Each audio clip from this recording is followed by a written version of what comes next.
નમસ્કાર, હું છું માનસી અને બુલેટિન ઇન્ડિયાની વિશેષ રજૂઆતમાં આપનું સ્વાગત છે। વસ્તી નિયંત્રણ કાયદો કેટલો જરૂરી? આજની વિશેષ રજૂઆતમાં આપણે આ વિશે વાત કરીશું। કોરોના કાળમાં છેલ્લા 1 કે 1.5 વર્ષથી વસ્તીમાં ખૂબ જ વધારો થઈ રહ્યો છે।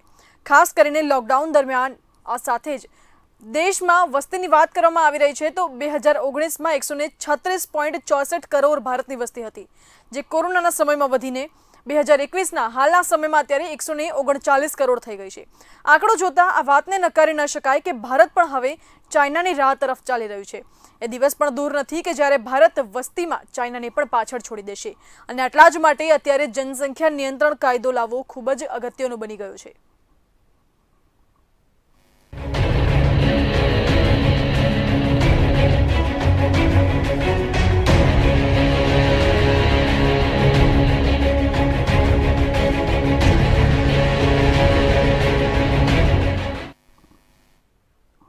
उत्तर प्रदेश में जनसंख्या नियंत्रण बिल लाववामां आवी चूक्युं छे, त्यारे आ मामले गुजरातमां नायब मुख्यमंत्री नितिन पटेले एक कार्यक्रममां कह्युं हतुं के गुजरातमां घणा वर्ष पहला वस्ती नियंत्रण बाबते शरूआत थई चूकी छे।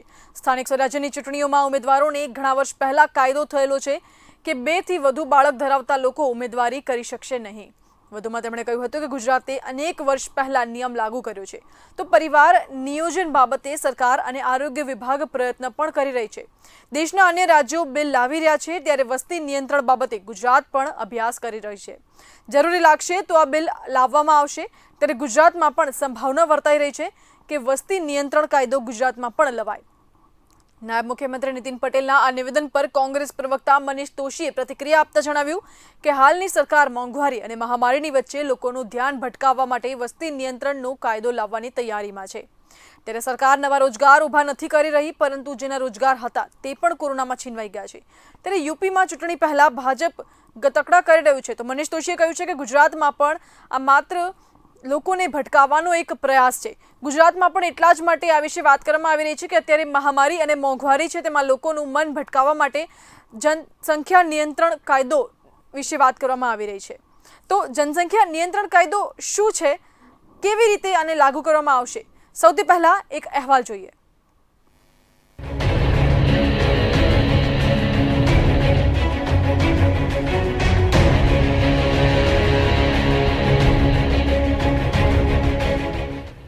केंद्र सरकार द्वारा जनसंख्या नियंत्रण कायदो लागू करवानी कवायत शुरू करी देवामां आवी छे। 6 ऑगस्टे प्राइवेट मेम्बर बिल पर राज्यसभा में चर्चा करवामां आवशे। बीजेपी सांसद राकेश सिन्हानुं जनसंख्या नियंत्रण विषे प्राइवेट मेम्बर बिल रजू करी देवामां आव्युं छे। 6 ऑगस्टे राकेश सिन्हाना प्राइवेट मेम्बर बिल पर चर्चा होई शके छे।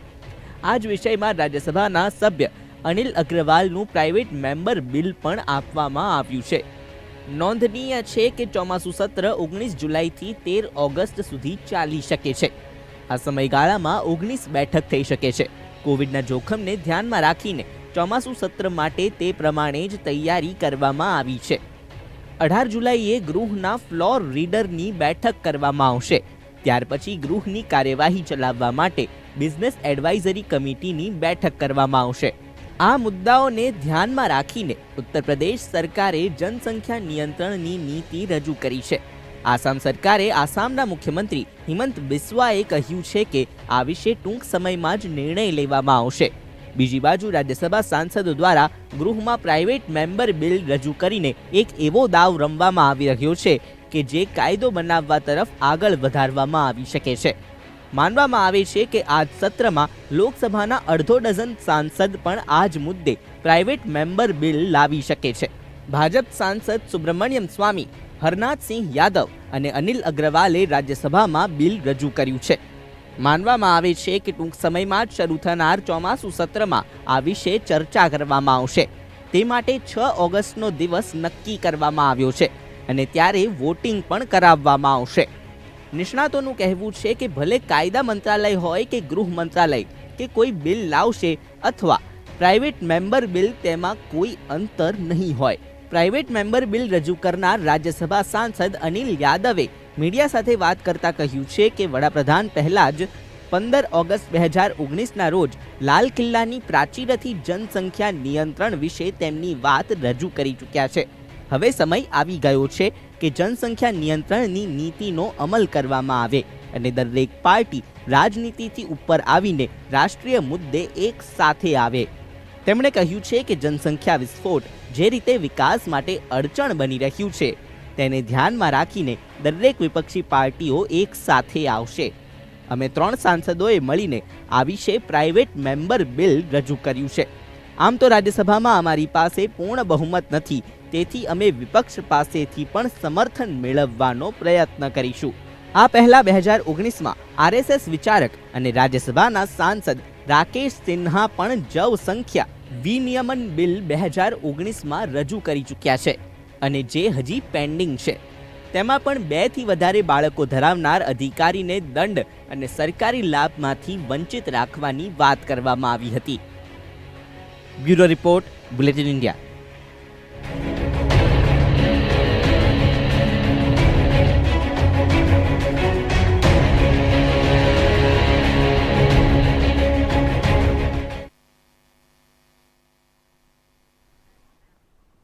તો આ તરફ કેન્દ્ર સરકાર પણ જનસંખ્યા નિયંત્રણ બિલ લાગુ કરવા પર વિચારણા કરી રહી છે. ઉત્તર પ્રદેશમાં જનસંખ્યા નિયંત્રણ બિલ લાગુ થઈ ગયું છે, ત્યારે આ બાજુ ગુજરાતમાં પણ આ બિલ અંગે વિચારણા કરવામાં આવી રહી છે. ગુજરાતમાં નાયબ મુખ્યમંત્રી નીતિન પટેલે એક કાર્યક્રમમાં કહ્યું કે ગુજરાત પણ આ બિલ અંગે અભ્યાસ કરશે અને ભવિષ્યમાં જો જરૂર લાગશે તો આ બિલ ગુજરાતમાં પણ લાગુ કરવામાં આવશે. આ સીધો સંકેત છે નાયબ મુખ્યમંત્રી દ્વારા કે આગામી સમયમાં ગુજરાતમાં પણ આ બિલ પસાર કરવામાં આવી શકે છે. તો આ તરફ જોવા જઈએ તો કેન્દ્ર સરકાર પણ જનસંખ્યા નિયંત્રણ કાયદો લાવવાની તૈયારીમાં લાગી રહી છે. બીજેપી સાંસદ રાકેશ સિન્હા જનસંખ્યા નિયંત્રણ વિશે પ્રાઇવેટ મેમ્બર બિલ રજૂ કરી ચૂક્યા છે, ત્યારે 6 ઓગસ્ટે રાજ્યસભામાં પ્રાઇવેટ મેમ્બર બિલ પર ચર્ચા પણ કરવામાં આવી શકે છે. કેન્દ્ર સરકાર દ્વારા જનસંખ્યા નિયંત્રણ કાયદો લાગુ કરવામાં આવી શકે છે. અત્યારે દેશમાં સંખ્યા ખૂબ જ વધી ગઈ છે લોકોની. જો વાત કરવામાં આવે તો 2019માં ભારતની વસ્તી હતી 136.64 કરોડ. જે કોરોના આવ્યો, લોકડાઉન આવ્યું અને ત્યારબાદ અત્યારે લોકડાઉનમાં છૂટછાટ આપવામાં આવી રહી છે. તો 2021 એટલે કે આ 1.5 વર્ષના સમયગાળા દરમિયાન જનસંખ્યા દેશની વધીને 139 કરોડ થઈ ગઈ છે. પહેલા જે 136 કરોડ કોરોના પહેલા હતી અને કોરોના પછીની જો વાત કરવામાં આવે 2021ની તો 139 કરોડ થઈ ગઈ છે. ખૂબ જ મોટો આંકડો આ કહી શકાય કે ભારત હવે ચાઇનાની રાહ પર ચાલી રહ્યું હોય તેવું કહી શકાય. ચાઇનામાં પણ સૌથી વધારે પોપ્યુલેશન છે. જો જોવા જઈએ તો વિશ્વમાં સૌથી વધારે પોપ્યુલેટેડ કન્ટ્રીમાં ચાઇના પહેલા ક્રમે આવે છે, ત્યારબાદ ભારત અને અન્ય દેશ આવે છે. ત્યારે અત્યારે ભારતમાં જનસંખ્યા ખૂબ જ વધી રહી છે. ધીરે ધીરે જનસંખ્યા વધી રહી છે અને સૌથી મહત્વની ભૂમિકા લોકડાઉને ભજવી છે આ જનસંખ્યાને વધારવામાં. ત્યારે હવે કેન્દ્ર સરકાર પણ જનસંખ્યા નિયંત્રણ કાયદો લાવવા માટે વિચારણા કરી રહી છે.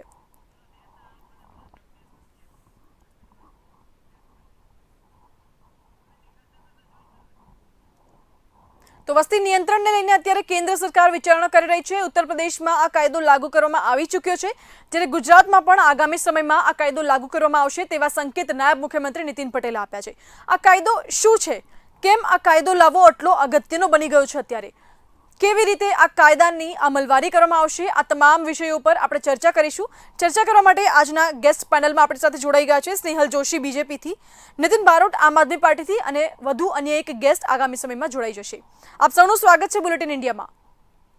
સ્નેહલ જોશી, સૌથી પહેલા કે આ કાયદો લાવવો અત્યારના સમયમાં કેમ એટલો અનિવાર્ય બની ગયો છે, કેમ એટલો જરૂરી બની ગયો છે? આદરણીય પ્રધાનમંત્રી નરેન્દ્ર મોદીજીએ જેમ જણાવ્યું કે આ રીતને કોઈ પણ દેશ માટે જ્યારે આવો વસ્તીનો વિસ્ફોટ થાય છે તો એ ચિંતાનો વિષય છે. અને આપણે આપણા કાર્યક્રમમાં જ આગળ આંકડા બતાવ્યા એ પ્રમાણે અને આવનારા દિવસોમાં પણ આપણે વસ્તીનું નિયંત્રણ, જે વસ્તીનો વિસ્ફોટ ના થાય અને નિયંત્રણ કરી શકીએ, જેથી જે સિટીઝ ને ઇન્ફ્રાસ્ટ્રક્ચર પરનો લોડ ઓછો થાય અને દેશની જે વિકાસ છે એમાં કોઈ અડચણ ના આવે. અને આ એક ખૂબ અગત્યની વાત છે અને એ મારી દ્રષ્ટિએ આ ખૂબ આવકાર્ય વસ્તુ છે જે આપણા દેશમાં અને અનેક રાજ્યોએ, જેમ કે ઉત્તર પ્રદેશનું આપણે વાત કરી તેમ એ લોકોએ આ પ્રકારના જે કાયદા છે તે ઘડ્યા છે અને આ ખૂબ મારી દ્રષ્ટિએ આવકાર્ય વસ્તુ છે. અને ગુજરાતમાં પણ જેમ આદરણીય નીતિનભાઈ પટેલે જણાવ્યું તેમ આગામી દિવસોમાં આ પ્રમાણેના જે કાયદા છે તેનો પહેલાં આ બધા બિલનો અભ્યાસ કરી અને સમયાંતરે યોગ્ય કાયદા ઘડવામાં આવશે. જી બિલકુલ. નીતિન બારોટ, આપનું શું કહેવું છે, આ જનસંખ્યા નિયંત્રણ કાયદો લાવવો જોઈએ કે નહીં?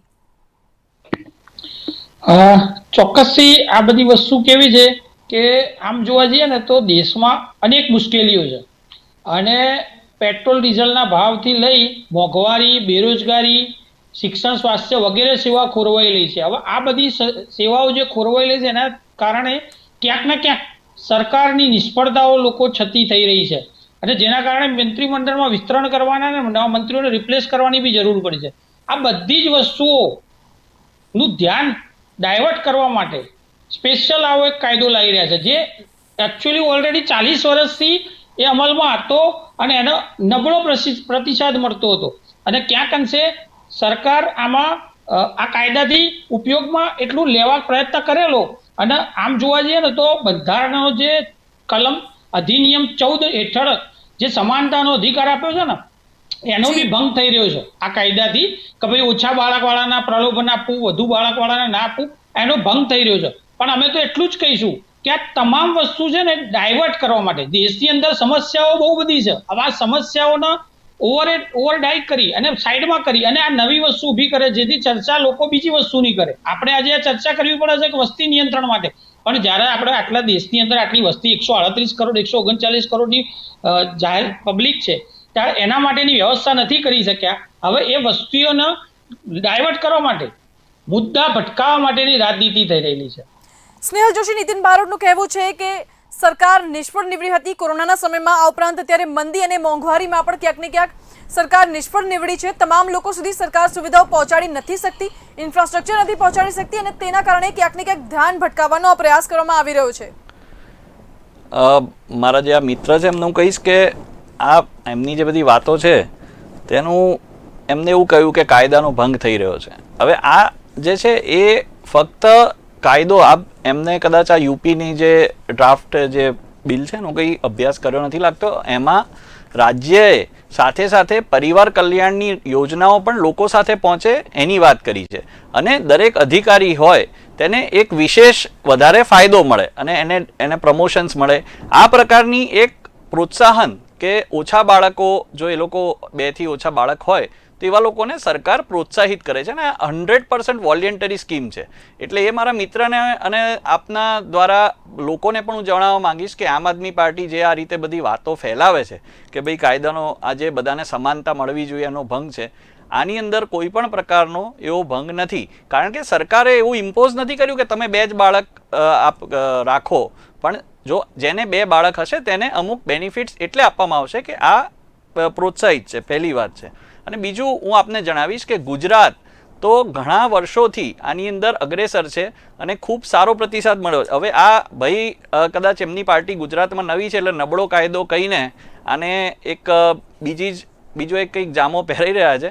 પણ ગુજરાતની અંદર હું આપને કહીશ કે નગરપાલિકા અને બીજી જે પણ જે ચૂંટણી હોય છે, સ્થાનિક સ્વરાજ્યની ચૂંટણીઓ, એની અંદર વર્ષો પહેલાં કે જે ચૂંટણી ગુજરાતના જે ચૂંટણી પંચ યોજે છે એ ચૂંટણીની અંદર 2 બાળકો અથવા 2 થી વધારે બાળકો હોય તો તે લોકો તેના સભ્ય ના બની શકે અથવા તો તે ચૂંટણીમાં ભાગ ન લઈ શકે. આ પ્રકારનો કાયદો ઘણા વર્ષોથી અમલમાં છે અને જેમ આજે આદરણીય નીતિનભાઈ પટેલે કહ્યું કે આ કાયદો આપણે સફળતાપૂર્વક વર્ષોથી ગુજરાતની અંદર લાગુ કરી શક્યા છે, તેમ આવનારા વર્ષોમાં પણ મને ખાતરી છે કે આ પ્રકારના કાયદાઓ જે પણ આવશે તે ખૂબ જ સંવેદનશીલતાથી ઘડતર એનું થશે અને આગામી દિવસોમાં આ કાયદાને જેમ સારો પ્રતિસાદ મળ્યો છે તેમ દરેક પરિવાર નિયોજનની યોજનાઓ અને બીજા આવા જે પણ કાયદા છે એને ખૂબ સારો પ્રતિસાદ મળશે. જી સ્નેહલ જોશી, વાત કરીએ તો ઉત્તર પ્રદેશમાં દેશની સૌથી વધારે વસ્તી ઉત્તર પ્રદેશમાં છે અને ગુજરાતની જનતા ક્યાંક ને ક્યાંક એટલી જાગૃત પણ છે અને ગુજરાતમાં એટલી વસ્તી પણ નથી. ત્યારે શું ગુજરાત માટે આ કાયદો એટલો જરૂરી છે? જેમ મેં આપને પહેલાં કહ્યું કે દરેક રાજ્ય છે તેની ડેમોગ્રાફિક્સ અલગ હોય છે, ત્યાંના લોકોનો પ્રકાર અલગ હોય છે, તેની રહેણીકરણી અલગ હોય છે, ભાષા અલગ હોય છે. આપણને ખબર છે આપણો જે દેશ છે એમાં વિવિધતામાં એકતા એ આપણા દેશની એક ખાસિયત છે. એટલે દરેક રાજ્ય પોતાની જે પ્રમાણેની રિક્વાયરમેન્ટ્સ હશે, પોતાના ત્યાંના જે ડેમોગ્રાફિક્સ હશે, ત્યાંના લોકોનું જે પ્રમાણેનું ત્યાંની વસ્તી હશે, એવા ઘણા બધા આંકલન કરી અને આ પ્રમાણે દરેક રાજ્ય માટે અલગ પ્રકારનો કાયદો ઘડવાની જોગવાઈ થશે. અને જેમ આજે આદરણીય નીતિનભાઈએ જણાવ્યું આપણને, તેમ એમને કહ્યું કે આ બધા કાયદાનો આપણે અભ્યાસ કરી અને પછી એ યોગ્ય રીતે આપણે આવનારા દિવસોમાં ક્રમશઃ આ પ્રકારના જે પણ કાયદા છે તેની અમલવારી આપણે ગુજરાતમાં કરીશું. જી જી બિલકુલ. નીતિન બારોટ, જે જનસંખ્યા નિયંત્રણ કાયદો છે આ કાયદાનો સીધો લાભ સામાન્ય જનતાને જ મળશે, કારણ કે જો આ કાયદો અગર લાગુ થઈ જાય છે તો સરકારની જે તમામ સુવિધાઓ છે તે ક્યાંક ને ક્યાંક છેલ્લે સુધી લોકો સુધી પહોંચશે કે જે અત્યાર સુધી ક્યાંક ને ક્યાંક નહોતી પહોંચી શકતી, ત્યારે તમામ યોજનાઓનો લાભ પણ લોકોને મળશે. શું કહેવું છે? આપ જે કાયદાની વાત કરો છો, અત્યાર સુધી આવા કેટલાય કાયદાઓ બન્યા, જનતા સુધી એનો લાભ તો પહોંચતો નથી. હવે એક વધુ કાયદો આવશે. એક ચોક્કસથી અમે માનીએ છીએ કે આજે જે બિલ રજૂ કરવા ગયા રવિ કિશનજી, એમને ખુદને 4 બાળકો છે. હવે એ 4 બાળકો વાળા 2 બાળક માટેનો કાયદો લાવશે. આ ક્યાંનું? એકચ્યુઅલી એના માટે બી તો તમે એક રોલ મોડેલ બનાવો કે 2 બાળક વાળો 2 બાળકનો કાયદો લાવો. આવી રહી છું. જી નીતિન બારોટ. હા, હેલો, અવાજ આવે છે આપને મારો? હાજી હેલો, જી નીતિન બારોટ, મને આપનો અવાજ આવી રહ્યો છે. હા, એટલે મારું એવું કહેવું છે કે આ બધી વસ્તુ કેવી છે કે આજે તમે 4 બાળકો વાળા પિતા, 4 બાળકો વાળા મિનિસ્ટર 2 બાળકોનો કાયદો લાવવા માટે જઈ રહ્યા છે. પણ એકચ્યુઅલી 2 બાળકોનો કાયદો લાવવા માટે એટલીસ્ટ 2 બાળકો વાળા તો મિનિસ્ટર હોવા જોઈએ. એને તો મોકલો કે જેથી રોલ મોડેલ થઈ શકે કે ના આ જ આપણા રોલ મોડેલ છે, જેના કારણે આપણે આવું કરવું જોઈએ. એટલીસ્ટ એ બી ધ્યાન રાખવું જોઈએ. જી સ્નેહલ જોશી, આપનું શું કહેવું છે? હું કહીશ કે જે આમ આદમી પાર્ટીના નેતા છે તેમને આજે વાત કરી છે, હું ફરીથી કહીશ કે કેટલા બાળક હોવા એ દરેક ઇન્ડિવિજ્યુઅલનો એક પ્રશ્ન છે કે જે કોઈ વ્યક્તિ જેટલા ઈચ્છે એટલા હોય, પણ આ જે નિયંત્રણની યોજના છે તે બાળકોની જે જનસંખ્યા વધે નહીં એના માટેની એક આ નીતિ છે. એટલે કોઈની પર આવી અંગત ટિપ્પણી કરવી કે આને 4 બાળક છે ને આને આટલા બાળક છે તે મારી દ્રષ્ટિએ યોગ્ય નથી. અને હજી આમ આદમી પાર્ટી તો અત્યારથી જો આવી બધી વાતો અહીંયા આવીને ગુજરાતમાં કરતી હોય તો લાગે છે આવનારા દિવસોમાં એ લોકો બધાના કેટલા બાળક છે એની પણ આ રીતની બધી વાત કરશે. એટલે આ ડેમોક્રેસી માટે એક બહુ હેલ્ધી ડિસ્કશન મારી દ્રષ્ટિએ ના કહેવાય. અને મારું એવું માનવું છે કે આ જે બિલ છે તે ઓછા બાળકો હોય એના માટે પ્રોત્સાહન કરે એવી યોજનાઓ અને સાથે સાથે સ્વાસ્થ્ય અને પરિવાર કલ્યાણની યોજનાઓ પણ એની સાથે પહોંચે. કારણ કે આ તમારા માધ્યમથી હું જનતાને પણ કહેવા માંગીશ કે આ બિલમાં આ જે લોકો આ આમ આદમીવાળા મારા મિત્ર બેઠા છે એ વાત કરે છે કે ભાઈ આ છે તે છે, એવું નથી. આમાં યોજનાઓનું પણ આપ જો યુપીમાં બી જોશો તો દરેક યોજનાઓ સારી રીતે અમલીકરણ થાય, લોકોને એનો પણ લાભ મળે અને એ રીતે આખું એનું ઘડતર કરવામાં આવ્યું છે. એટલે આ કોમ્પ્રિહેન્સિવ વેમાં બનાવેલો લોકોની સુખાકારી માટે અને આવનારા દિવસોમાં વસ્તીનો વિસ્ફોટ ના થાય એના માટેનો આ એક કાયદો છે. અને કોને કેટલા બાળક છે એ મારી દ્રષ્ટિએ ચર્ચાનો વિષય ના હોવો જોઈએ. જી સ્નેહલ જોશી, બિલકુલ. હવે જો વાત કરીએ કે ઉત્તર પ્રદેશમાં આ કાયદો લાવવો ખૂબ જ જરૂરી એટલા માટે બની ગયો હતો કારણ કે સૌથી વધારે દેશની જનસંખ્યા ઉત્તર પ્રદેશમાં છે. પરંતુ આપણે અગાઉ પણ વાત કરી કે ગુજરાતની જનતા જાગૃત છે, ત્યારે ગુજરાતનો જો આપણે ફર્ટિલિટી રેટ કમ્પેર કરીએ ઉત્તર પ્રદેશ સાથે તો ઉત્તર પ્રદેશનો ફર્ટિલિટી રેટ 3.1 છે, જે ગુજરાતનું તેની કમ્પેરિઝનમાં 2.1 છે. તો ગુજરાતમાં આ કાયદો લાવવો કેમ અત્યારે જ આટલો આવશ્યક બની ગયો છે? હું આપને ફરીથી કહીશ કે આ કાયદો લાવવાની જે વાત છે તે જેમ આદરણીય પ્રધાનમંત્રીજીએ કીધું કે આ એક દેશ માટેની સમસ્યા છે કે વસ્તીનો જે વિસ્ફોટ થઈ રહ્યો છે તે દેશના આવનારા સમયમાં તે આપણને નુકસાન કરવાની એક શક્યતા છે. તેને ધ્યાનમાં રાખીને આ વિષય પર કાયદા લાવવાની જે પ્રક્રિયા છે તે ચાલુ થઈ છે. અને જેમ મેં આપને પહેલાં પણ જણાવ્યું કે દરેક રાજ્ય તે પોતાની રીતે વિશિષ્ટતાઓ ધરાવે છે. જેમ ઉત્તર પ્રદેશમાં એની જે પણ ત્યાંની જે સ્થિતિ છે, ત્યાંના બધા એનાલિસિસ ને ડેટાના આધારે ત્યાંના મુખ્યમંત્રીએ કર્યું એ પ્રમાણે કોઈ પણ રાજ્ય હોય અને કોઈ પણ પાર્ટીના મુખ્યમંત્રી હોય તો મારી દ્રષ્ટિએ આને એક આ દેશનો પ્રશ્ન સમજી અને આવનારા દિવસોમાં આ પ્રકારના કાયદા જો ઘડે તો મારી દ્રષ્ટિએ આ વસ્તુ ખૂબ સારી કહેવાશે. જી નીતિન બારોટ, અત્યારે કેટલાક એવા પણ ગરીબ પરિવારો છે કે જેમની પાસે બિલકુલ બી પૈસા નથી, જેઓ રસ્તા પર રહે છે અને તેવા જ પરિવારોમાં સૌથી વધારે 3 થી 4 બાળકો જોવા મળતા હોય છે. ત્યારે ઘણીવાર એવું બી બનતું હોય છે કે 3-4 બાળકો તેવું હોય છે તેને કમાવા માટે પેરેન્ટ્સ બાળકો પેદા કરે છે, એવું પણ હોય છે, ચાઇલ્ડ લેબર માટે. શું કહેવું છે આપનું?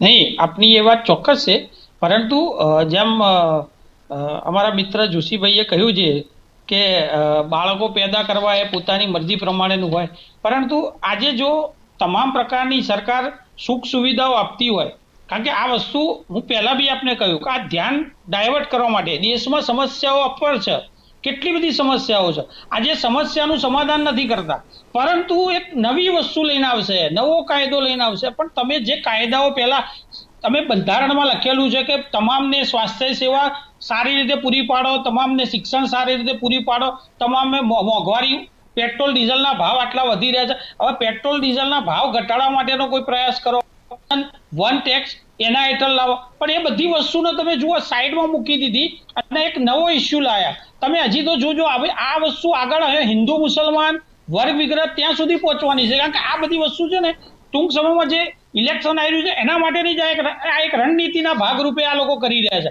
હવે બીજું કંઈ નથી. સ્નેહલ જોશી, આપનું શું કહેવું છે? આ ધર્મને ટાર્ગેટ કરીને કરવામાં આવી રહ્યું છે, ઇલેક્શન માટે આ કરવામાં આવી રહ્યું છે તેવું નીતિન બારોટનું કહેવું છે. વસ્તી વધારા માટે ચાર દાયકાથી આપણે એના માટે કામ કરતી હતી સરકારો, 4 દાયકા નીકળી ગયા તો અત્યાર સુધી એને નર્મ રીતે ચલાવ્યું. અને એ અત્યારે આપણે જોયું કોરોનામાં એ પૂરા હોસ્પિટલની એ લોકો માટે વ્યવસ્થા ના કરી. દિલ્હીમાં વ્યવસ્થા હતી નીતિનભાઈ, દિલ્હીની અંદર કેવી બદહાલી હતી એ તમે જોયું હતું. તમારી સરકાર દિલ્હીમાં છે તો દિલ્હીના દવાખાનાની શું હાલત હતી? બેન, હું તમને કહેવા માંગીશ કે આ લોકો ફક્ત ડિબેટને પણ ભટકાવે છે અને રાજ્યના લોકોને પણ ભટકાવવાનું કામ કરતી આ આમ આદમી પાર્ટી છે. જેમ અત્યારે હિન્દુ મુસ્લિમની વાત લાવી, જ્યારે પહેલા હવે નીતિનભાઈ ગઈકાલે જ રથયાત્રા યોજાઈ, જ્યારે આગામી સમય પહેલા જે રથયાત્રા યોજાતી હતી ત્યારે કર્ફ્યુ કરવો પડતો હતો. આજે એ જ લઘુમતી વર્ગના લોકો રથયાત્રાનું સ્વાગત કરે છે. એ ગુજરાતની અંદર સ્વાસ્થ્ય સુખાકારી અને સામાજિક સમરસતાનું એક ઉત્કૃષ્ટ ઉદાહરણ છે. આનાથી વધારે સારું ઉદાહરણ તમારે શું જોઈએ?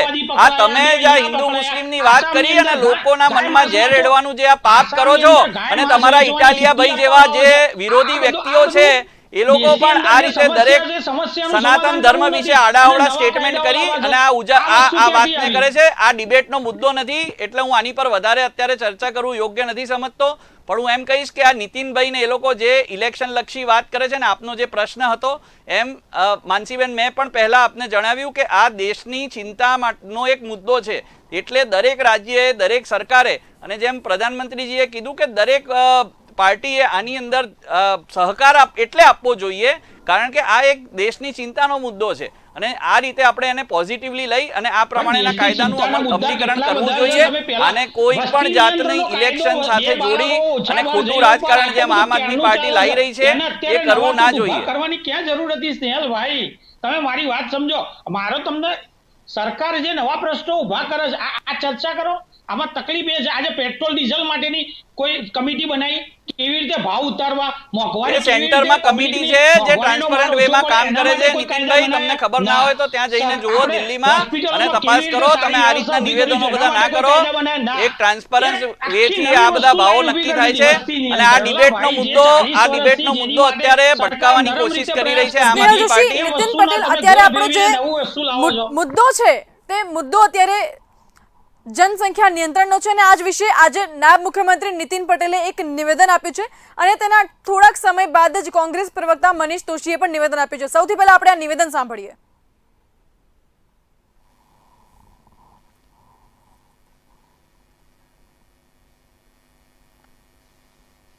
એ પ્રમાણે પરિવાર નિયોજન કરવાની, સમજાવટ કરવાની થાય, આ બધું જ કરવાનો અમારો આરોગ્ય વિભાગ, અમારી સરકાર સતત પ્રયત્ન કરે છે. પણ હવે જ્યારે આખા દેશમાં જુદા જુદા રાજ્યોમાં જુદી જુદી રીતે વસ્તી નિયંત્રિત કરવા માટે રાજ્ય સરકારો જે નવા કાયદા અમલમાં લાવી રહી છે એ બધાનો અભ્યાસ સમય આવે અમે કરીશું અને જરૂરિયાત પ્રમાણે જ્યારે યોગ લાગશે ત્યારે એ અંગે સરકાર આગળ કાર્યવાહી. કેન્દ્રની મોદી સરકાર સત્તામાં આવ્યા પછી અત્યારે એમને નવા નાટક અને ગતકડા સૂચી રહ્યા છે. આ એ છે કે જેમને લોકસભાની અંદર 2014 ની ચૂંટણી સમયે 2 કરોડ રોજગાર દર વર્ષે આપવાની વાત કરી હતી. 2 કરોડ રોજગાર તો આપવાની વાત એક બાજુ રહી, એટલે કે 7 વર્ષમાં 14 કરોડ રોજગાર એક બાજુ રહ્યા, પણ 14 કરોડ કરતા વધુ લોકોના રોજગાર છીનવાઈ ગયા. નવા રોજગાર એક બાજુ રહ્યા. ગરીબી રેખામાંથી મુક્તિ અપાવવાની વાત કરી હતી, એની બદલે ગરીબોની સંખ્યામાં સતત ઉમેરો થયો. આ રૂપિયાની મજબૂતીની વાત કરી હતી, રૂપિયાની સતત અવમૂલ્યન થાય છે અને સાહેબ અડવાણીજીની ઉંમર સાથે સ્પર્ધા કરી રહેલો રૂપિયો છે. એ રીતે જ આ જનસંખ્યાની વાતમાં હું પ્રમાણિકપણે વ્યક્તિગત રીતે પણ માનું છું અને કોંગ્રેસ પક્ષ તરીકે પણ મારી સ્પષ્ટ વાત છે કે દેશની અંદર જે રીતે આપણી તાકાત છે અને ભારત દેશ જે રીતે વસ્તી નિયંત્રણ ઉપર લાંબા સમયથી કામ કરી રહ્યું છે એના કારણે આજે ભારત દેશની અંદર ઘણા બધી બાબતોના આપણે સામાજિક ગોલ પણ એચીવ કર્યો છે અને વ્યવસ્થાની અંદર, કારણ કે આ ભારત દેશમાં વિવિધતા છે, ભારત દેશની અંદર અનેક પ્રકારના સામાજિક ઢાંચો છે, આપણો અલગ અલગ સંરચના છે, વિવિધ બોલી, વિવિધ પ્રદેશ, વિવિધ પ્રાંત અને વિવિધ સામાજિક વ્યવસ્થા છતાં ભારતની અંદર આપણો શિક્ષણનો દર વધ્યો છે, આરોગ્યનું આપણે જેટલું પહોંચવું જોઈએ એટલું નથી પહોંચી શક્યા, પણ છતાં ઘણું બધું આપણે એચીવ કરી છે, સિદ્ધિ મેળવી છે. આર્થિક બાબતોમાં પણ આપણે આગળ વધી રહ્યા છીએ. કમનસીબી છે કેન્દ્રની સરકાર એ દિશામાં એમની નીતિ નિયત નથી, પણ ઉત્તર પ્રદેશની ચૂંટણી આવી ત્યારે વસ્તી નિયંત્રણની વાતો કરનાર માત્ર ધર્મ આધારિત વિભાજન કરવાની વાત કરે છે, ધર્મના નામે ગતકડાઓ કરે છે. હકીકતમાં ભાજપ સરકાર ગુજરાતમાં હોય, ઉત્તર પ્રદેશમાં હોય કે મધ્યપ્રદેશમાં હોય, જ્યાં જ્યાં ભાજપની સરકાર, ત્યાં બેરોજગારી આસમાને છે, મોંઘવારી આસમાને છે, શિક્ષણનો અધિકાર છીનવાઈ રહ્યો છે, આરોગ્ય સેવા પડી ભાંગી છે, સીમિત લોકોના સંસાધનો પર કબજો છે. તેવા સંજોગોની અંદર ભાજપા નવટંકી કરવાનું બંધ કરે, પ્રજાને લૂંટવાનું બંધ કરે, મંદી, મોંઘવારી, મહામારીમાં લોકોને ન્યાય આપવાને બદલે લોકોનું ધ્યાન ભટકાવવાના આવા નાટકો અને નવટંકીઓ બંધ કરે. સ્નેહલ જોશી, કોંગ્રેસ પ્રવક્તા દ્વારા આજે આક્ષેપ કરવામાં આવી રહ્યા છે કે આ માત્ર ભાજપ દ્વારા ગતકડા કરવામાં આવી રહ્યા છે. આ ઉપરાંત મંદી, મોંઘવારી જે મુદ્દો છે તેનાથી લોકોનું ધ્યાન ભટકાવવા માટે આવા પ્રકારના કાયદાઓ લાવવામાં આવી રહ્યા છે. અત્યારે મંત્રીમંડળમાં ફેરફાર કરવામાં આવી રહ્યો છે, કારણ કે ક્યાંક ને ક્યાંક કોરોનાના સમયમાં સરકાર નિષ્ફળ નીવડી હતી. તેના કારણે અત્યારે ધ્યાન ભટકાવવા માટે આ જનસંખ્યા નિયંત્રણ કાયદો લાવવામાં આવી રહ્યો છે. ઇલેક્શન નજીક આવે છે ત્યારે જ તે રાજ્યમાં આવી પ્રકારની ઘટનાઓ થતી હોય છે. અત્યારે ઉલ્લેખનીય છે કે ઉત્તર પ્રદેશમાં પણ ઇલેક્શન નજીક આવી રહ્યું છે આગામી વર્ષે, ત્યારે ઉત્તર પ્રદેશમાં આ કાયદો લાગુ કરવામાં આવ્યો છે. તો ગુજરાતમાં પણ આગામી વર્ષે વિધાનસભાનું ઇલેક્શન્સ આવી રહ્યા છે અને ત્યારે ગુજરાતમાં પણ આ અંગે વિચારણા કરવામાં આવી રહી છે. શું કહેવું છે? હા, એમને જે આ વાત કરી નાટક અને ગતકડા એવા બધા જે શબ્દ પ્રયોગ કર્યો, એ મેં જેમ પહેલાં કીધું કે આ આપણા દેશ માટેનો વસ્તી વિસ્ફોટ એક ખૂબ જ ચિંતાજનક વિષય છે અને વિશ્વના ઘણા બધા દેશોએ આનું સંજ્ઞાન લઈને પોતાની રીતે અનેક કાયદાનું ઘડતર પણ કર્યું છે. હવે એમના આવા બધા પાયાવિહોણા આક્ષેપને તો હું બહુ સ્વીકારતો નથી અને હું માનું છું કે લોકો પણ નહીં સ્વીકારે. અને જ્યારે એમને ફરીથી આપને કહ્યું કે આને ઇલેક્શન સાથે જોડવાની જે આ લોકો વાત કરી રહ્યા છે વિરોધ પક્ષો, તે સદંતર પાયાવિહોણી એટલે છે કારણ કે જેમ મેં કહ્યું કે સમયાંતરે દેશની અંદર અને રાજ્યો પોતાની રીતે જે કાયદાની અમલવારી કરતા હોય છે તે પ્રમાણે આનું એક બિલ પાસ કરવામાં ઉત્તર પ્રદેશમાં શરૂઆત થઈ છે. અને એમને એક પણ વાત કરી જે આપણે જોઈ હશે, સાંભળી હશે, કે વસ્તી ની જે આપણે વાત કરી જનસંખ્યા નિયંત્રણ કાયદો અને ધર્મ, એ બંનેની વચ્ચે કોઈ પણ સામાન્ય રીતે બી આપ વાત કરો તો એની વચ્ચે કોઈ જાતનું કનેક્શન નથી. તો આ લોકો ઘડીએ પડીએ ધર્મની વાત કરી અને લોકોના જે મનમાં જે તેલ રેડે છે, લોકોના કાનમાં જે આ વર્ગ વિગ્રહની જે વાતો કરે છે તે ખૂબ જ શરમજનક છે. અને એમનું એવું કહેવું છે કે સંસાધનો પર અમુક લોકોનો જ કબજો હતો. એ તો પહેલાં હતો કે જ્યારે કોંગ્રેસનું રાજ હતું, કે એક જ પરિવાર આખા દેશની અંદર કરતો હતો અને એ પરિવારના લોકો પાસે જ બધી દિલ્હી ને હરિયાણાની જમીનો અને બધા કેટલાય કૌભાંડો અનેક થયા છે. તે દેશના દરેક નાગરિકે જોયું છે. હવે એવો સમય છે કે આજે દરેક માણસ પોતાની રીતે આજે કામ કરી શકે અને દેશની અંદર સારી રીતે રહી શકે એવી એક વાતાવરણ ઊભું થયું છે. એટલે સંસાધનોની જે વાત કરે છે આ બધી વાતો તદ્દન પાયાવિહોણી છે અને તે લોકો પાસે કોઈ મુદ્દા ના હોવાથી આવી બધી વાતો કરે તે ખૂબ સ્વાભાવિક છે. એટલે હું એમ કહીશ કે આ જે કાયદો છે એને કોઈ પણ રીતે સીધી રીતે કે આડકતરી રીતે ઇલેક્શન સાથે કોઈ પણ રીતે જોડવો એ યોગ્ય નથી. જી નીતિન બારોટ, સ્નેહલ જોશીનું કહેવું છે કે આ જે કાયદો છે તેને કોઈ પણ રીતે ઇલેક્શન્સ કે ધર્મ સાથે જોડવો યોગ્ય નથી. તમે પણ અગાઉ કહ્યું હતું કે આ કાયદાને ઇલેક્શન અને ધર્મ સાથે જોડીને અને ટાર્ગેટ કરીને લાવવામાં આવી રહ્યો છે. આપનું શું માનવું છે? નહીં, ચોક્કસથી અમે જે કહી રહ્યા છે દેશમાં, મેં હજી બી તમને કહ્યું, સમસ્યાઓ જે છે ને એના ઉપર એનું નિરાકરણ લાવવા માટેની કોઈ જ યોજનાઓ નથી કરી. નીતિન બારોટ, તમે અગાઉ આક્ષેપો કર્યા કે આને આ ઇલેક્શનને લઈને કાયદો લગાવવામાં આવી રહ્યો છે, ધર્મને ટાર્ગેટ કરીને કાયદો લાવવામાં આવી રહ્યો છે. આ તમામ જે આક્ષેપ છે તેને સ્નેહલ જોશીએ પણ પાયાવિહોણા ગણાવ્યા છે. આપનું શું માનવું છે આ બાબતે? નહીં, આમાં તો શું છે કે એ સ્નેહલભાઈની વાત કેવી છે કે એ એમને પાર્ટીમાં જે પ્રણાલી છે કે ભાઈ દરેક વસ્તુનો ખોટી જાહેર કરવી. કારણ કે તમે જુઓ, હું તો 2014 જ્યારથી ભાજપા સરકાર સેન્ટ્રલમાં આવી, જ્યારે આ દેશમાં સ્થપાઈ, ત્યારથી તમે જુઓ સમસ્યાઓ એક પછી એક વધતી જાય છે. આજે તમે દરેક, હું તો એટલા માટે કહી રહ્યો છું કે તમે જીએસટી થી લઈ નોટબંધીથી લઈ દરેક વસ્તુ માટે એમને લાઈનો લગાવી છે, અને લાઈનો લગાવી જનતા લાઈનમાં ઉભી રહી છે. અને આ વસ્તી નિયંત્રણ માટે નસબંધીના કાયદા હતા, ઓછા બાર માટેના કાયદા હતા, એમના લાભો મળતા હતા. હવે ફરીથી આ ગતકડું ચાલુ કર્યું. એ ઓલરેડી ગવર્મેન્ટમાં આ બધા પ્રોવિઝન હતા જ. આમાં એક સ્નેહલભાઈએ બી જણાવ્યું કે ઇલેક્શનમાં 2 બાળકો એમને ઉમેદવારી કરવા મળે છે. હવે આ કાયદા છે જ, છતાં આ બાબતે ફરીથી એની ઉપર ચર્ચા કરાવી, એને ફરીથી કાયદા લાવવા, એટલે તમે બી સમજી શકો શું છે. કારણ કે મૂળ સમસ્યાઓ જે છે ને, એ સમસ્યાનું મૂળ નથી, એ શોધવાનો પ્રયત્ન નથી કરતા, પરંતુ નવી સમસ્યાઓ અને એના માટે કેવી રીતે આપણે કાયદા લાવવા એનું કામ કરી રહ્યા છે. જી સ્નેહલ જોશી, અત્યારે આ જે કાયદો છે, આ કાયદામાં કયા કયા પ્રકારની જોગવાઈ હશે? ફોર એક્ઝામ્પલ આપણે વાત કરીએ કે ઉત્તર પ્રદેશમાં કાયદો લગાવવામાં આવ્યો છે, તો આમાં 2 થી વધારે બાળકો હશે તો સબસિડી નહીં મળે, કોઈ ગવર્મેન્ટ જોબ્સ નહીં મળે, લોકલ બોડી ઇલેક્શન નહીં લડી શકે, જે આપણા ગુજરાતમાં પણ છે. આ ઉપરાંત જો આપણે અન્ય કન્ટ્રીઓ સાથે અગર કમ્પેરિઝન કરીએ તો ચાઇનામાં તો એવું છે કે નસબંધી કરવામાં આવે છે કેટલાક લોકોની, તો ગુજરાતમાં કેવી રીતે આ કાયદાને લાગુ કરવામાં આવશે? જી, જેમ ઉત્તર પ્રદેશમાં આપણે જોયું કે આ પ્રકારે જે પણ સરકારી જે અમલદારો છે અથવા જે સરકારી કર્મચારીઓ છે તેમને વિશેષ લાભ આપવામાં આવશે, જેની અંદર પ્રમોશન છે, ઇન્ક્રીમેન્ટ, એ પ્રકારના લાભ આપવામાં આવશે જો તેમને 2 બાળકો હશે. એટલે આવનારા દિવસોમાં આ પ્રમાણે જેમ નીતિનભાઈ પટેલે આજે જણાવ્યું તેમ દરેક પોઝિટિવ પાસાનો અભ્યાસ કરી અને એની અંદર આ બધા પ્રકારની વસ્તુઓ સાંકળી લેવામાં આવશે. અને હું ફરીથી બી કહીશ કે આ ફક્ત આની અંદર કાયદાઓ સાથે સાથે જે પણ યોજનાઓ છે પરિવાર કલ્યાણની, પરિવાર નિયોજનની, તે યોજનાઓ પણ સારી રીતે પહોંચે અને લોકોને કાઉન્સિલિંગ કરીને સમજાઈ શકાય, દરેક વર્ગના લોકોને, એવી પણ વ્યવસ્થા કરવામાં આવશે. એટલે આપણે ગુજરાતમાં જ્યારે પણ આ કાયદાનું અમલ થશે તો 100% મને ખાતરી છે કે કોમ્પ્રિહેન્સિવ કાયદો હશે, જેની અંદર દરેક વર્ગના લોકો, દરેક જાતિ ધર્મ સમુદાયના લોકોને આવરી લઈ અને ખૂબ જ સારી રીતે આ કાયદાનું અમલીકરણ કરવામાં આવશે. જી બિલકુલ. વિરમ દેસાઈ, આપનું શું માનવું છે? આજે જનસંખ્યા નિયંત્રણ કાયદો છે, આપ આ કાયદાને ગુજરાતમાં જે લગાવવામાં આવશે એને કઈ રીતે જોઈ રહ્યા છો?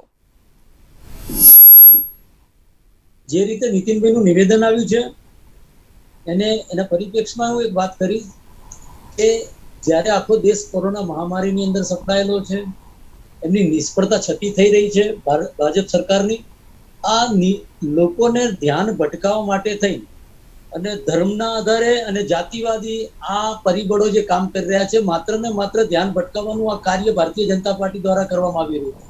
અત્યારે કોઈ જે શરૂઆતમાં આ કાયદો બનેલો છે 2005 થી કે 2 બાળકો હોય, 2 થી ત્રીજું બાળક હોય 2005 પછી કોઈ, તો એ ઇલેક્શન નથી લડી શકતો, એવો અત્યાર સુધી તો સીમિત છે, બરોબર છે.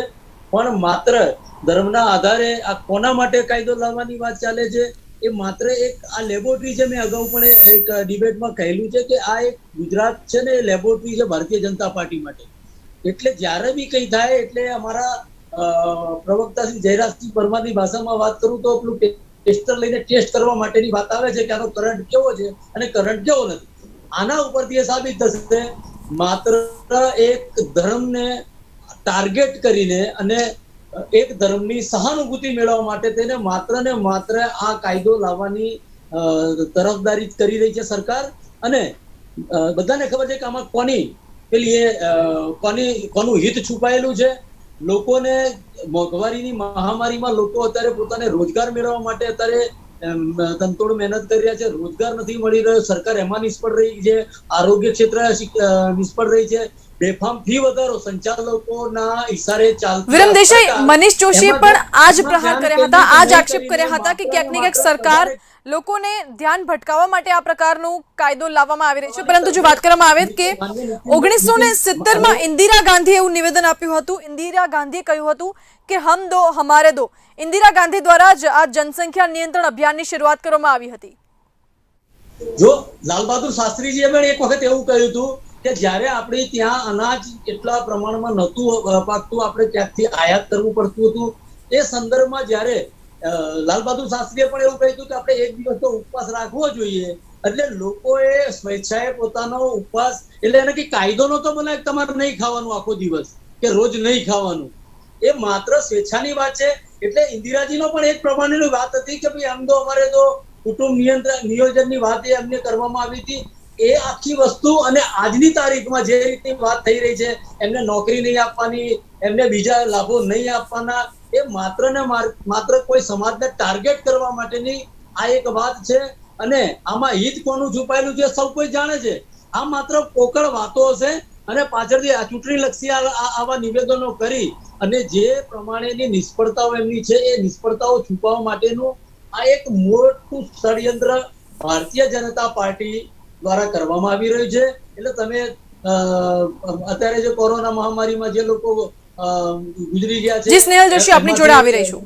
ધ્યાન બીજે લઈ જવાનું, જે રીતે પેટ્રોલના ભાવ જે રીતે વધી રહ્યા છે, મોંઘવારી જે રીતે વધી રહી છે, એમાંથી લોકોનું ધ્યાન બીજે ડાયવર્ટ થાય, એમાંથી સ્કૂલોની ફી જે રીતે વધારો થઈ રહ્યો છે અને સંચાલકોની કઠપૂતળી બનેલી આ સરકાર જો પ્રજાનું હિત જોતી હોય તો આમાં જે જરૂરી કામ છે એ કામ કરે, નહીં કે બીજા આવા ગતકડા ઉભા કરી અને પ્રજાને બેધ્યાન કરવાનું કામ કરે. પ્રજાનું હિત ક્યાં છુપાયેલું છે એની ચિંતા સરકારે કરવાની હોય. સરકાર માઈ બાપ છે, નહીં કે આવા નવા નવા ગતકડાઓ કરવાનું. સરકાર ત્યાં સરકાર ચલાવવા બેઠી છે કે માત્ર આવા તુક્કાઓ લગાડવા બેઠી છે? આવા કયા એમને આવા સલાહકારો એમની જોડે બેઠેલા છે કે કોઈ કે પ્રજા અંદર કોમી વૈમનસ્ય ફેલાય એ રીતની આ વાતો વહેતી મૂકીને શું કરવા જઈ રહી છે સરકાર, એના ઉપર પ્રજાએ હવે સમજી વિચારી અને મત આપવો જોઈએ. અને એમનું ધ્યાન જે રીતે ભટકાવવાનો પ્રયાસ થઈ રહ્યો છે, જે રીતે ભ્રમણા ફેલાવવામાં આવી રહી છે, એમાંથી સરકાર પ્રજાએ પણ વિચારવું જોઈએ કે આપણું હિત ક્યાં છે અને ક્યાં હિત અહિત થઈ રહ્યું છે આપણું, એ પ્રજા સુપેરે હવે જાણતી થઈ ગઈ છે. એટલે માત્ર પ્રજાલક્ષી કાર્યો કરો અને એમાં કોંગ્રેસ હંમેશા તમારી સાથે રહેશે જો પ્રજાલક્ષી જે કાર્યો છે. પણ અમે વિરોધ કરીએ કોઈ પણ બાબતનો એટલે તમે એમ કહો કે કોંગ્રેસ પાર્ટી તો હંમેશા વિરોધ પક્ષમાં છે, એટલે અમે અહીંયા મંજીરા વગાડતો નથી બેટા. પ્રજાના અહિતનું જ્યાં કંઈ પણ કામ થતું હશે કે જે કોઈ પણ એવો કાયદો બનતો હશે કે જ્યાં માત્ર ને માત્ર કોઈ કોમ ટાર્ગેટ કરવામાં આવતી હશે તો એમાં હંમેશા સનાતન ધર્મને માનવા વાળી આ કોંગ્રેસ પાર્ટી હંમેશા એ પ્રજાના પડખે ઉભી રહેશે. અને એ જ પ્રજા નહીં, કોઈ પણ વાત છે, સનાતન ધર્મમાં આવતી દરેક પ્રજાને અને આપણો હિન્દુ સંસ્કૃતિ મુજબ જે કહેવામાં આવ્યું છે. જી વિરમ દેસાઈ, હું આપની સાથે ફરીથી આવીશ. હાલમાં સ્નેહલ જોશી આપની શું પ્રતિક્રિયા છે, શું કહેવા માંગો છો? પોતાના ખિસ્સા ભ્રષ્ટ સરકાર ભ્રષ્ટાચારમાં ડૂબેલી આ સ્નેહલ જોશી, વિરમ દેસાઈનું કહેવું છે કે અત્યારે ભાજપ સરકાર જે છે તે સંચાલકોની કઠપૂતળી છે, શું કહેવા માંગો છો આપ? હું કહીશ કે કોંગ્રેસે જે આ કોરોના પર આક્ષેપ લગાવે છે તેનું એમને જરા પણ હક એટલે નથી કે જ્યારે આ વેક્સિન શોધાઈ ત્યારે તે લોકો આની મશ્કરી કરતા હતા. બીજી વાત કે એમના ટોચના નેતાએ એવું કીધું કે આ વેક્સિન લો તો તમને રોગ થશે, નપુંસકતા આવી જશે, ત્યાં સુધીના પણ બધા નિવેદનો એમના નેતાઓએ કર્યા છે. અને બહુ દુઃખની વાત છે કે જે રાજ્યોમાં કોંગ્રેસની સરકાર છે ત્યાં કોરોના સૌથી વધારે લોકોને કોરોના થયો છે, એ રાજ્યોમાં ત્યાં સૌથી વધારે મોર્ટાલિટી રેટ છે, ત્યાં સૌથી ઓછી વેક્સિન લેવાઈ છે. એટલે કોંગ્રેસ છે એ કોરોના પર વાત કરતા જરા પણ શોધતી નથી. બીજું, જો તમે તમારા ઇન્દિરા ગાંધીજીનું હમ દો હમારે દોનું સૂત્ર તમે જો માન્યું હોત તો 1947 માં આપણી વસ્તી, માનસીબેન આપને પણ એનાલિસિસ ખબર હશે કે 36 કરોડની આસપાસ હતી ને અત્યારે 136 કરોડને વટાવી ગયા છે.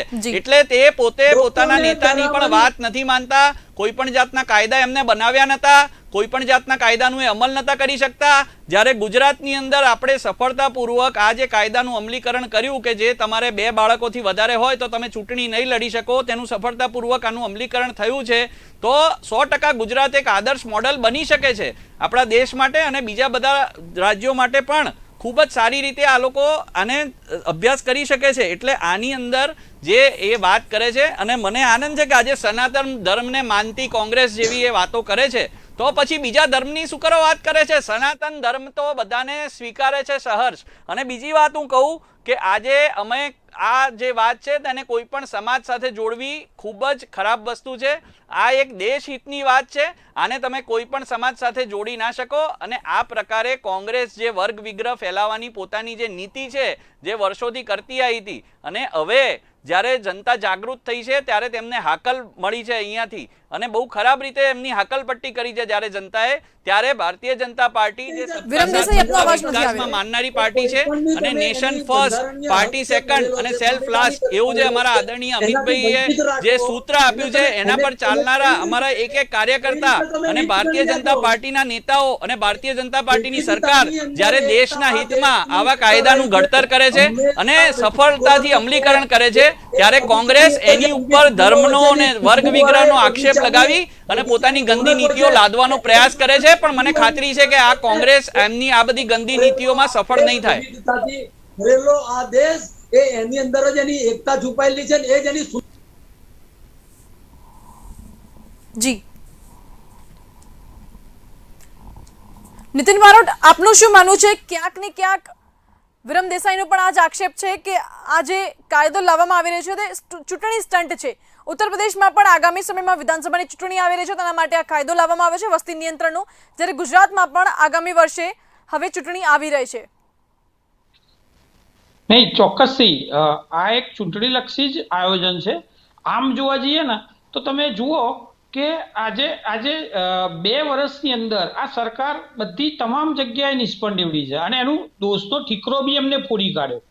તમે જોઈ શકો છો કે મંત્રીમંડળનું વિસ્તરણ કેમ કરવું પડ્યું, તેમની એક એક જગ્યાની જે નિષ્ફળતાઓ હતી એ તમામ મિનિસ્ટરોને એમને તગેડી મૂક્યા. હવે એમનામાં પાર્ટીમાં ઘણા જૂના અને ભૂલ એમની હોય ના હોય એ આપણને ખબર નથી, પણ પ્રધાનમંત્રીએ એમની ભૂલ છે એમ કહીને એમને દૂર કરી નાખ્યા અને નવા ચહેરા લઈ આવ્યા. બીજું, હવે આની સાથે સાથે એમને આખા બંગાળાથી શરૂઆત કરીએ તો બંગાળાની અંદર એ લોકોએ આખી મિનિસ્ટ્રી કામે લગાડી હતી. તમામ મંત્રી, તમામ સંગઠન આખા દેશનું બંગાળામાં લગાવ્યું હતું અને બંગાળામાં એ હાર મળી ત્યારથી એમને ખ્યાલ આવી ગયો કે હવે દેશની અંદર એમની વિકાસની રાજનીતિ નહીં ચાલે, કારણ કે એ લોકો તમામ જગ્યાએ નિષ્ફળ નીવડ્યા છે, કારણ કે આખા દેશમાં કોરોનાની બીજી લહેર ફેલાઈ ગઈ હતી અને ત્યારે એમને ખબર પડી કે હવે આપણે આ હિન્દુ મુસલમાન વર્ગ વિગ્રહ વગેરેની રાજનીતિ ઉપર આવવું પડશે. એ જ વખતે ત્યાંથી મૂળિયા એમના આ વસ્તુના ફરીથી એ રાજનીતિ પર પાછા ફરવાના ચાલુ થયા, કારણ કે નિષ્ફળતા તમામ જગ્યાએ મળી છે. એ નિષ્ફળતા હવે કઈ રીતે એનો આખો ટ્રેક બદલવો એ બંગાળાથી શરૂઆત થઈ છે અને આ જ કારણથી અમે કહીએ છીએ કે આ ચોક્કસથી ગુજરાતની જનતા એટલી ભોળી છે, દેશની જનતા એટલી ભોળી છે કે જેમના જૂઠી વાતો કરી અને જે જૂના કામો છે એ કામ કર્યા વગર નવી વસ્તુમાં, નવી ચર્ચાઓમાં નાખે છે. પણ મારી ખરેખર સરકારને 2 હાથ જોડી વિનંતી છે કે આ મોંઘવારીની અંદર લોકોની એ ચિંતા કરો, દેશનો મધ્યમ વર્ગ કચડાઈ રહ્યો છે, એના માટે પૂરતી વસ્તુ નથી મળતી, ભાવ વધારો નિયંત્રણ લાવવાના પ્રયાસ કરો. એના નીતિન માટે બારોટ, આ વિશે આપણે આગલી વાર ચર્ચા કરીશું. હાલમાં જે આ વસ્તી નિયંત્રણનો મુદ્દો છે તે વિશે હાલમાં આપણે ચર્ચા કરી રહ્યા છે. સ્નેહલ જોશી, નીતિન બારોટનો આક્ષેપ છે કે કોરોનામાં જે સરકાર નિષ્ફળ નીવડી હતી તે તમામ નિષ્ફળતા, તમામ દોષનો ટોપલો સરકારે મંત્રીઓ પર ઠાલવીને મંત્રીઓને જ બદલી કાઢ્યા છે. હું આના પર કહીશ માનસીબેન કે જે મંત્રીમંડળનું વિસ્તરણ છે અને નવા ચહેરાઓનું જે ઇન્ડક્શન થયું મંત્રીમંડળમાં, તે એક સામાન્ય પ્રક્રિયા છે અને કોઈ પણ પાર્ટીની સરકાર હોય તો આપણે બધા જોતા આવ્યા છે કે દેશમાં અમુક સમયાંતરે આ કરવામાં આવે છે. હવે આમ આદમી પાર્ટી તો રોજ સવારે ઉઠીને શોધે છે કે ભાઈ આજે આપણે કયા આક્ષેપો નાખવા. જ્યાં બંગાળમાં એમનો એક ઝંડો નથી, જ્યાં એમને કોઈ ઓળખતું નથી, જ્યાં એમની કોઈ એન્ટિટી કે કોઈ આઈડેન્ટિટી નથી, ત્યાં જે ઇલેક્શનમાં થયું તેનું બણગા અહીંયા ગુજરાતમાં આવીને ફૂંકે છે અને કોઈ પાર્ટી હારી કે જીતી, ભાઈ અમે તો લોકોની સેવા કરવા માટે તત્પર છીએ અને અમે આ રીતે ચૂંટણીલક્ષી કોઈ પણ દિવસ કોઈ કામ કે કોઈ વાત નથી કરતા. એટલે તમે લોકો ચૂંટણીલક્ષી આ પાર્ટી અહીંયા ઊભી કરી, અહીંયા એનું માળખું ઊભું કરી અને જે રીતે તમે અહીંયા આવ્યા છો, તો હું કહીશ કે 100% તમે તમારી સફળતા કે નિષ્ફળતા હશે એની ચિંતા કરો. ભારતીય જનતા પાર્ટી છે તે ક્યાં હારી ને ક્યાં જીતી એ વિષયમાં પડ્યા વગર તમે શું કરશો અને ગુજરાતની જનતા સામે ક્યાં સુધી આવા જુઠ્ઠાણા ચલાવશો તેનું એક તમારે વિચાર કરવો જોઈએ. અને બીજી વાત કહીશ કે જ્યારે તમે નિષ્ફળતાની વાત કરો છો તો પોતે દિલ્હીમાં પણ તમારા ત્યાં જે સેવાઓ ખોરવાયેલી હતી તેની કોઈ પણ કાળજી રાખી નથી. અને આ રીતે માનસીબેન હું કહીશ કે જે મંત્રીમંડળના વિસ્તરણની ઘડીએ પડી મારા મિત્ર નીતિનભાઈ વાત લાવે છે તે પોતે મુદ્દા ભટકાવવાની વાત કરે છે અને ખૂબ સુંદર રીતે એમ કહે છે કે ભાઈ ભારતીય જનતા પાર્ટી મુદ્દા ભટકાઈ રહી છે. ભારતીય જનતા પાર્ટી એકદમ સ્પષ્ટ છે કે આ કોઈ પણ રીતે આને ચૂંટણીલક્ષી કોઈ આ વસ્તુ નથી. આ જે બિલ લાવવામાં આવ્યું છે તે ફક્ત દેશના હિત માટેનું એક બિલ છે. અને જો આ બે પાર્ટીઓમાં એટલી બ્રોડ માઇન્ડેડનેસ ના હોય તો મને દુઃખ થાય છે. આજે એક નાગરિક તરીકે મને દુઃખ થાય છે કે તમે જ્યારે દેશના હિતની વાત આવે ત્યારે તમે વચ્ચે જાતિની વાત લાવો છો અને કોઈ પણ કનેક્શન ના હોય એવી બધી વાતો લાવી અને તમે વર્ગ વિગ્રહ ફેલાવવાનું તો કામ મારા બે ભાઈઓ કરી રહ્યા છે અહીંયા તમારી ચેનલના માધ્યમથી. એટલે મહેરબાની કરીને આવું ના કરો અને લોકોની જે સ્વાસ્થ્ય અને સુખાકારીનો જે આ વિષય છે તેને તમે સંવેદનશીલતાથી એને સમજો અને લો અને તમે આગળ આવનારા દિવસોમાં જો આનું સમર્થન કરશો તો દેશનું ભલું થશે ભાઈ. જી આપણી જોડે સમયનો અભાવ છે એટલે હું છેલ્લો પ્રશ્ન વિરમ દેસાઈ આપને પૂછવા માંગુ છું કે અત્યારે ભારત દેશ પાસે સૌથી વધારે યુવા લોકો છે, ત્યારે યુવા લોકો અત્યારે સૌથી વધારે ભારત પાસે છે ને એવામાં વસ્તી નિયંત્રણ કાયદો આપના મતે કેટલો યોગ્ય છે? શું એટલો જ જરૂરી છે આ કાયદો લાવવો જોઈએ કે નહીં? છેલ્લી પ્રતિક્રિયા આની પર લેવા માંગુ છું આપની પાસે.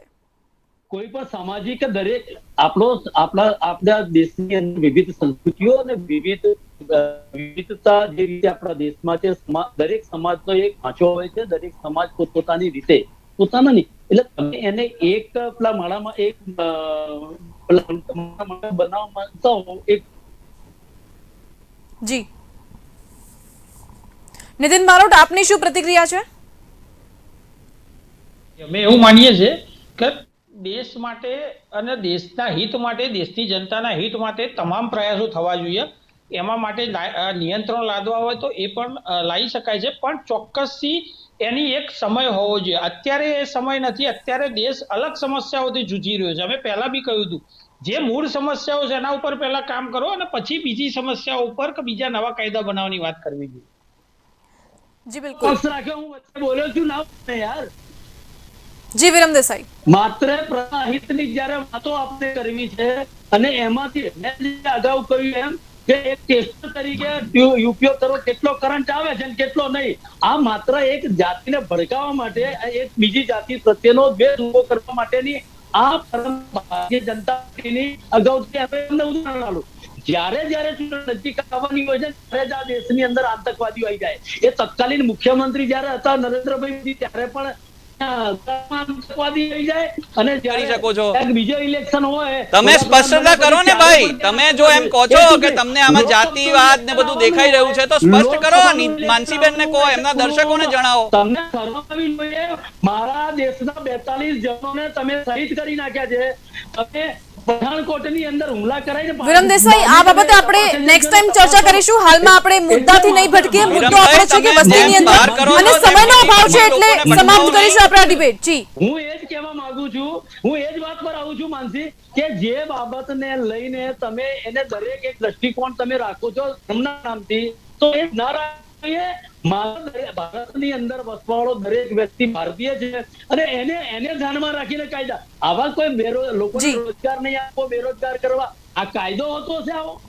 જી એમનો બંધારણીય હક મળેલો છે, એમની દરેકની પોતાની જીવન જીવવાની તમારી જોડે મુદ્દાઓ છે નહીં એટલે આવા નવા ધર્મના મુદ્દાઓ લાવી અને ખોટી વાતો અહીંયા ના કરો તો બહુ સારું છે. તમારા માટે લોકો જાણી ગયા છે કે આ કોંગ્રેસ પાર્ટી આ જ કામ કરે છે બધે જઈને.